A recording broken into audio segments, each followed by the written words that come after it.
Trump administration in talks to send Venezuelan gang members to El Salvador prisons.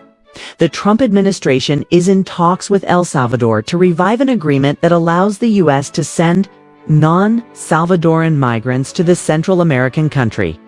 This time, the government would also aim to send members of the Venezuelan gang Tren de Aragua to Salvadoran prisons. It comes after a harsh crackdown on El Salvador's gangs by President Nayib Bukele. The Trump administration is in discussions with El Salvador to potentially revive an agreement that would allow the U.S. to send non-Salvadoran migrants to the country, including members of the Venezuelan gang Tren de Aragua. This initiative follows President Nayib Bukele's aggressive crackdown on gangs in El Salvador, which has led to the suspension of constitutional rights and the arrest of over 84,000 individuals, significantly impacting the country's population. While Bukele's measures have drawn criticism for human rights violations, they have also resulted in a notable decrease in violence associated with notorious gangs like MS-13 and Barrio 18.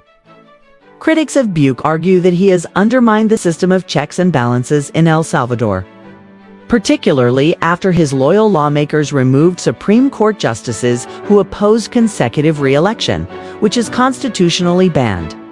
Despite concerns regarding democratic integrity, Bukele has gained support from many right-wing figures in the U.S., particularly as he takes a hard stance on migration issues. The discussions about reviving the agreement come as Secretary of State Marco Rubio plans to visit El Salvador to address migration and encourage Bukele to assist in the U.S. administration's crackdown on migrants from countries that refuse deportation flights. Claver Carone referred to Bukele as a significant ally on migration, highlighting how Bukele's administration has taken steps to limit migration through El Salvador, aligning with U.S. pressures while the Biden administration has softened its criticisms of Bukele.